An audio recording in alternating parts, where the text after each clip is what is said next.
Wend your way in the woods, where witches walk with wargs, speak wizened words of wind, and wind wounds with waybread. In hag-held hollow halls, down drops of dreary dew, health and wholeness to have, the craft of the caring crone. The witch has long been a maligned figure, and this was not something limited to folktales. For many women in the medieval and early modern period, the accusation of being a witch had very real and terrible consequences. She was believed to be a wielder of malign forces, and any sort of calamity or sickness might be blamed on the evil workings of a witch.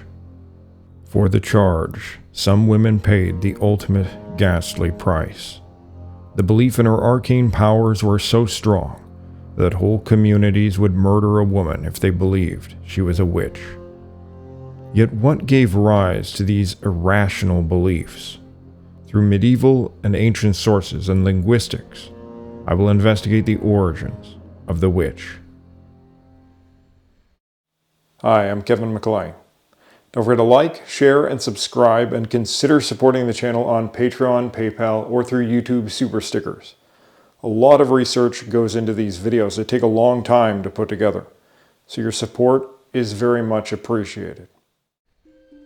Although there are many similar groups to witches throughout European history, I intend to focus here on the English expression, which grew up from an ancient Germanic base and can only really be understood in connection with all the available Germanic sources.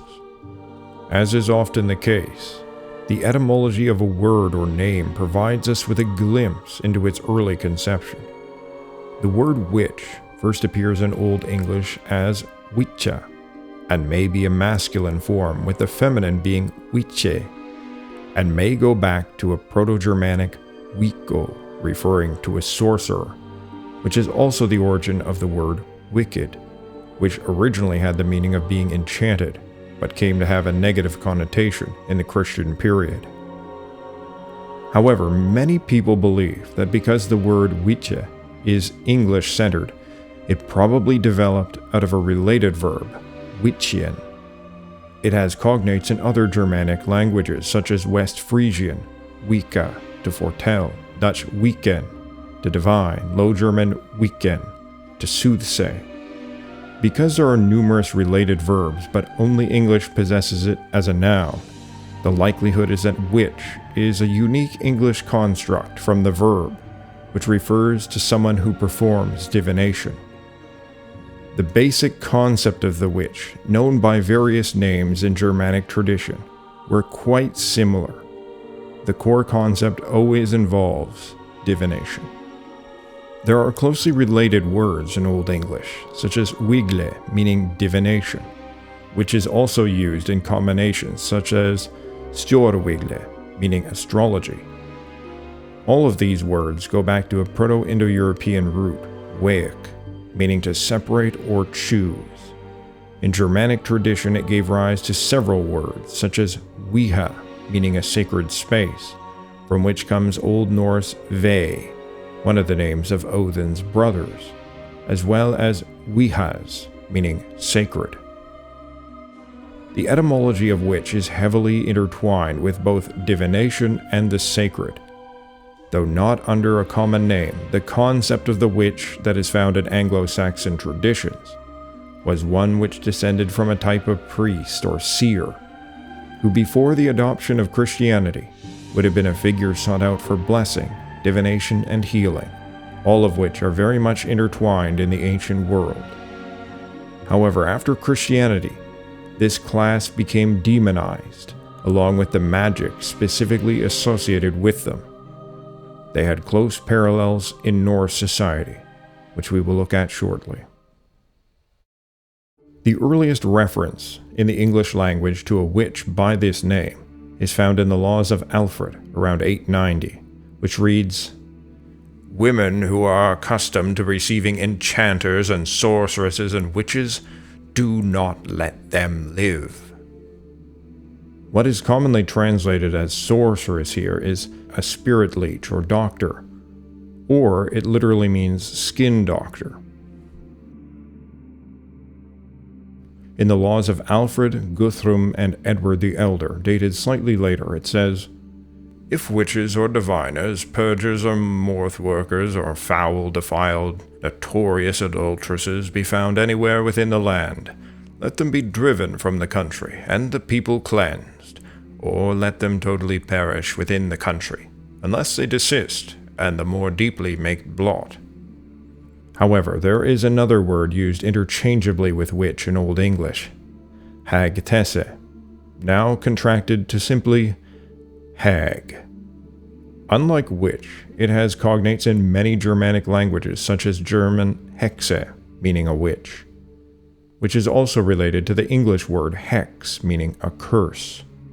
It may be composed of two elements, with hag meaning an enclosure related to a hedge, and tusio meaning a spirit, hence the later word hedge witch. It may refer to a practice of establishing a warding ring as described in Norse sources, but the etymology is somewhat uncertain. One early mention in English texts to the witch under the name hagtessa is found in a charm to ward off sudden pain. "Be out, spear, not in, spear. If there is here within a piece of iron, the work of a hagtessa, it must melt. If you were shot in the skin, or were shot in the flesh, or were shot in the blood, or were shot in the limb, may your life never be harmed.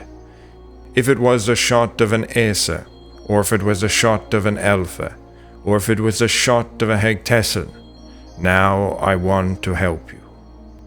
The hag is placed alongside the esse, known as the Asir in Old Norse, the gods, and the elves, believed to be able to cause such sudden pains. The pains are imagined as tiny spears that strike people through the wind. Similar ideas are found throughout Europe, from the arrows of Apollo and Artemis to the elf shot of Germanic tradition, and fairy darts of Ireland. Possibly, the specific pain referred to in this case is arthritis. In the homilies of Alfric, written towards the end of the 10th century, it provides us with some insight into the nature of the witch. "In like manner, wizards who go about with illusions, and odious witches and other sorcerers, shall be thrust into hell for their magic arts." However, this standard translation provided in the work of Benjamin Thorpe, while conveying the general meaning, misses some of the finer distinctions. The word he translates as wizards is draiman, which is derived from the word druid. The word for other sorcerers is wigeleros, derived from the same root as witche, and more specifically means diviners. And the word for magical arts he accuses them of practicing is skincraft, that is, the craft of changing one's skin, the ability to take on different appearances, different forms. The word drei was adopted into Old English from Brythonic driu, meaning a druid, or it was adopted from Old Irish dri, meaning the same thing. This tells us something very interesting about post-Roman Britain. During the Anglo-Saxon settlement, Druids must have been operating still throughout Britain and Ireland, and had a significant presence such that they warranted being introduced into the English language. These Druids were compared by the English to those that they knew as witches, and were linked to ideas of shape-changing. In Welsh and Irish sources, Druids are indeed connected to such ideas. An old Gaelic chant by the Ardol of Amergin says, "I am a wind on a sea. I am an ocean wave. I am a roar of a sea.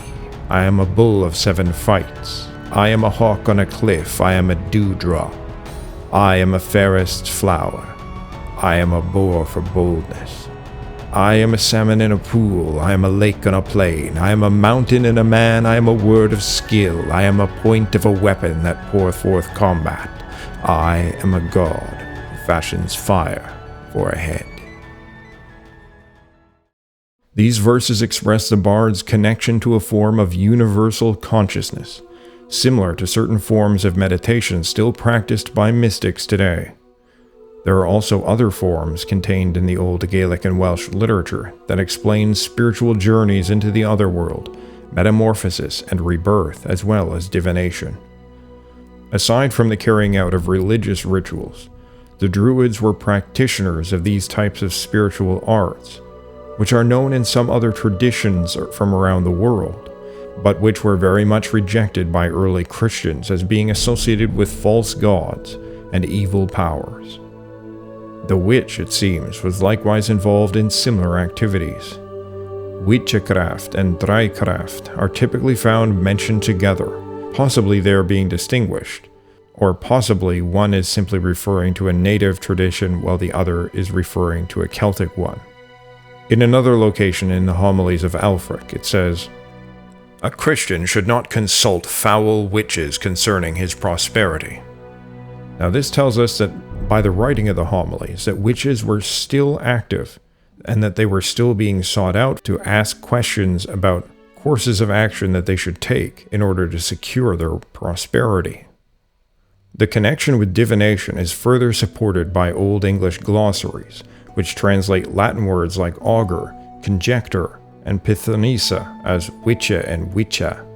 All of these words referred to somebody who is primarily engaged in the art of divination, providing advice on future actions based on signs or messages from the gods. This is also similar to the Druid, who is frequently seen in Gaelic myth, providing advice for future action, interpreting dreams, unexpected sounds, or unusual natural phenomena as signs of specific events which will happen in the future. Now, it might be wondered why early Christians took such a harsh view of witches. Christians themselves didn't abstain from partaking in what can be understood as magic. They simply draped their practices in Christian symbolism and invoked angels and saints instead of former gods or spirits. The witch, however, drew on different powers, ancient ones rooted deep in the blood and culture of her people, the dead. Another name used for witch in Old English was Hellerune. It means one who possesses the secrets of hell. The name is found in other Germanic languages such as Gothic. Jordanes, a 5th century Byzantine writer, records an interesting account. Philimir, king of the Goths, son of Gadaric the Great, who was the 5th in succession to hold the rule of the Getae after their departure from the islands of Scanza, and who, as we have said, entered the lands of Scythia with his tribe, found among his people certain witches, whom he called in his native tongue Haliarunai. Suspecting these women, he expelled them from the midst of his race and compelled them to wander in solitary exile afar from his army. There the unclean spirits who beheld them as they wandered through the wilderness bestowed their embraces upon them and begat this savage race, which dwelt at first in the swamps, a stunted, foul, and puny tribe, scarcely human, and having no language, save one which bore but slight resemblance to human speech. Such was the descent of the Huns, who came to the country of the Goths. Though the story is fanciful, it may contain traces of earlier ideas. The women cavort with spirits in the wilderness. To obtain the secrets of hell, one must converse with those who dwell there, the dead. Because swamps were places of liminality, and the archaeological record shows that people frequently made ritual deposits into swamps, it could have been in such regions that contact with spirits was done. The witch, however, seems not directly equatable to a simple Wiglian, a diviner, and this may be due to her original place as a type of pre-Christian priestess rather than being simply one who dabbled in divination. In some of our earliest sources on the Germanic people, we have record of just such women. Cassius Dio, writing in the 3rd century, reported that Macius, king of the Semnones, had paid a visit to Emperor Domitian, which would have been sometime in the late 1st century. Yet he was not alone. Accompanying him was a remarkable woman, Gana, whom he calls Thiazusa, a seer, who was a successor to one named Veleda. They were received with honors by the emperor, though from Dio we learn nothing else. However, it's widely thought that Ghana must have been the source for Tacitus's work, Germania, which was compiled within roughly the same time period. He never traveled to Germania himself, but received all his information from sources. Though he does not name names, Tacitus reported that he had discussed religious practices with informants from the Semnones, and it seems more than a coincidence that the time frame and tribe align with Ghana's travel to Rome. Very likely Tacitus was present in meetings with her and was intrigued by the exotic guests. From her he learned probably most of what he wrote about the Germanic religion and customs. The Grove of Fetters, where the first sacrifice was reenacted. Tuisto, the double, father of Manus, the first man, who was the father of the 3 sons who founded the most ancient of tribes. The worship of the Alkis, not likely meaning elk, but protectors, interpreted by the historian as similar to Castor and Pollux, and that their chief god was interpreted at times as Mercury and placated with human sacrifice. Ghana was not only a seer, but held an extremely elevated position among the Semnones, a position even more important than a queen, and she was the only one of note in company with the king in his audience with the Roman emperor. Her name means one who bears a magical staff, and she would have wielded enormous power, likely guiding the king in all of his major decisions. We are told she was the heir of Veleda, another Germanic seeress famous enough to have made her way into Roman history in her own right. It is believed she played a large role in the Batavian Revolt of 69 AD, and was seen nearly as a living goddess among the people. Yet interestingly, her name is of Celtic origin, from Gaulish ueleta, meaning simply seer, and cognate with Gaelic fili, a high-ranking class of poet, who likewise possessed prophetic powers. It may represent the Germanicization of Celtic tribes in the region, and shows an influence that Celts had on Germanic religion.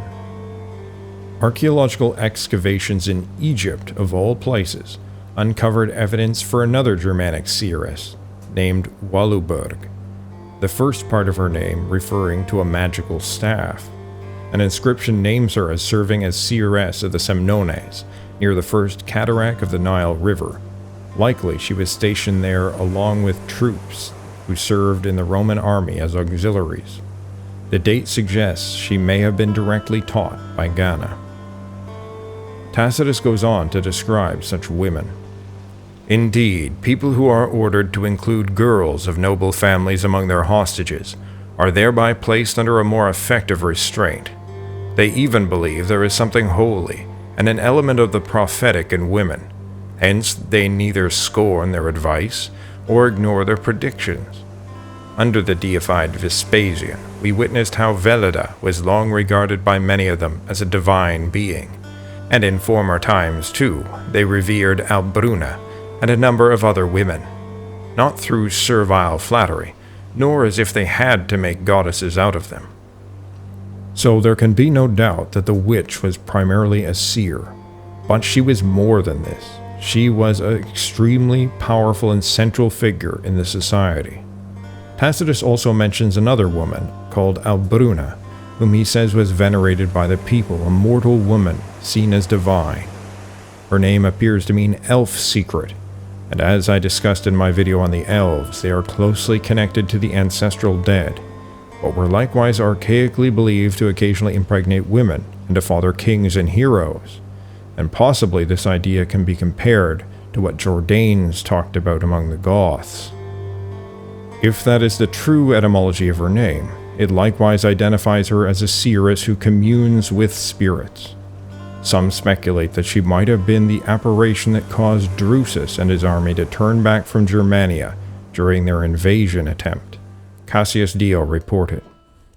Drusus undertook to cross this river, but failing in the attempt, set up trophies and withdrew. For a woman of superhuman size met him and said, Whither, pray, art thou hastening, insatiable Drusus? It is not fated that thou shalt look upon all these lands. but depart, for the end alike of thy labors and thy life is already at hand. It is indeed marvelous that such a voice should have come to any man from the deity.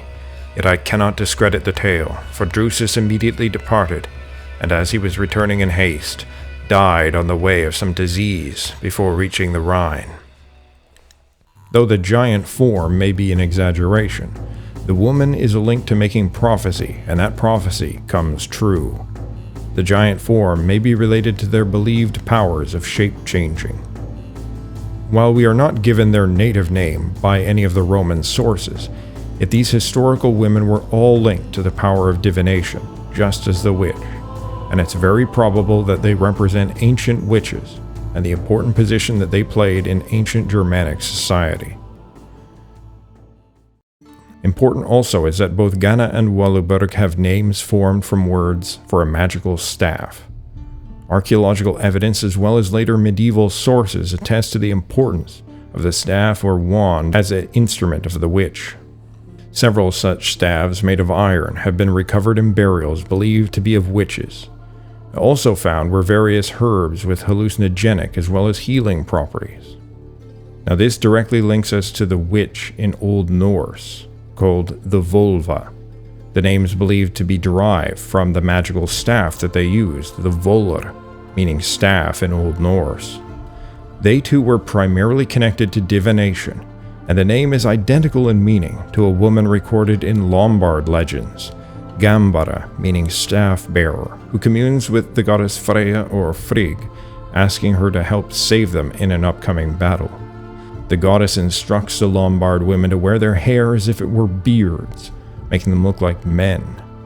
When Odin saw them at dawn, he asked, "Who are these long beards?" And his wife convinced him to grant the victory to those people which he had so named. The connection with the magical staff has an interesting Gaelic connection, where the Dagda, the lord of magic, likewise wields a staff made of iron. And it may also be linked to the staff which Thor receives, Gríðarvöllr, meaning the violent staff, which is likewise made of iron. There are also a number of historical vulva that have names based on Thor. Potentially the god was more closely connected to magic than is now commonly thought. In the Gesta Danorum, he is said to have been the most powerful sorcerer.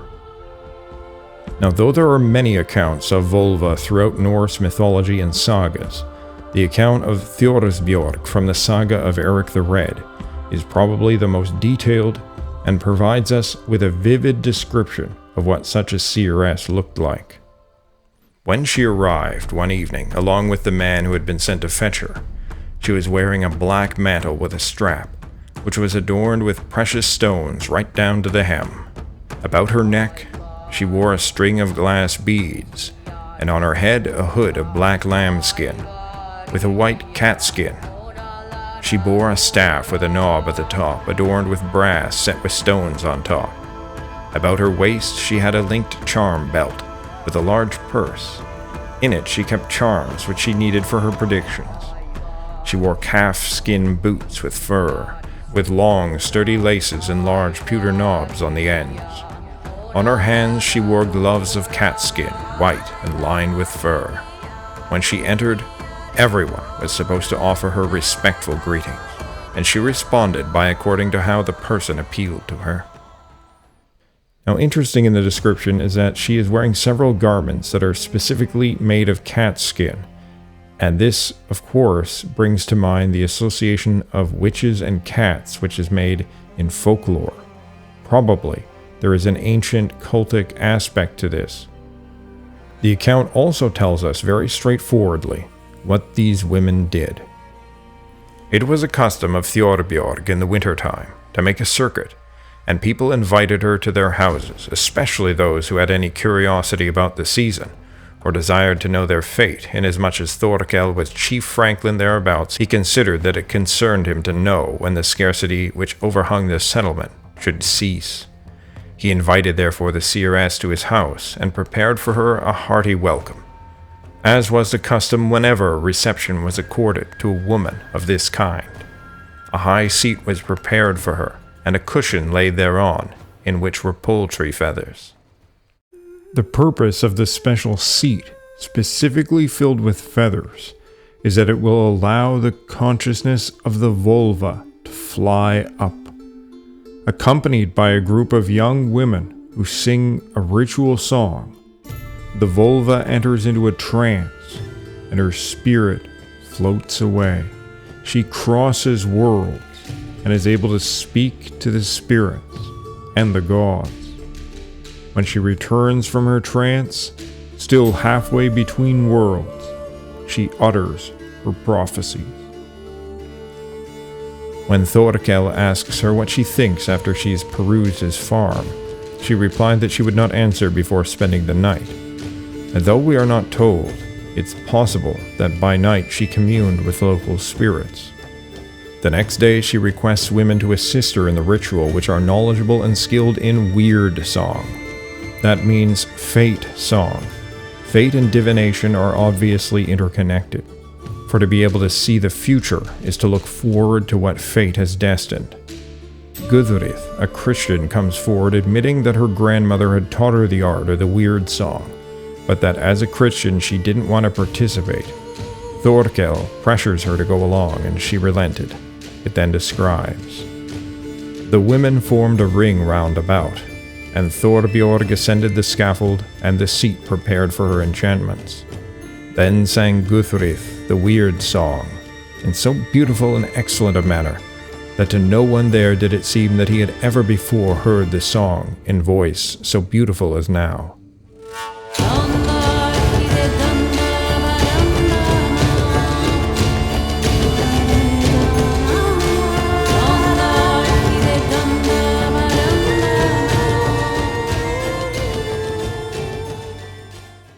Thorbjorg thanked her for the song. She said, Many spirits have been present under its charm and were pleased to listen to the song, who before now would turn away from us and grant us no such homage.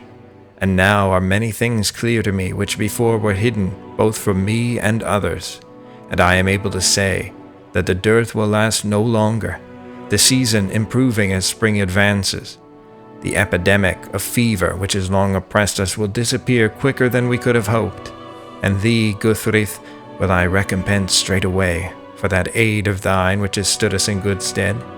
Because thy destiny is now clear to me and foreseen, thou shalt make a match here in Greenland, a most honorable one, though it will not be a long-lived one for thee, because thy way lies out to Iceland, and there shall arise from thee a line of descendants both numerous and goodly, and over the branches of thy family shall shine a bright ray.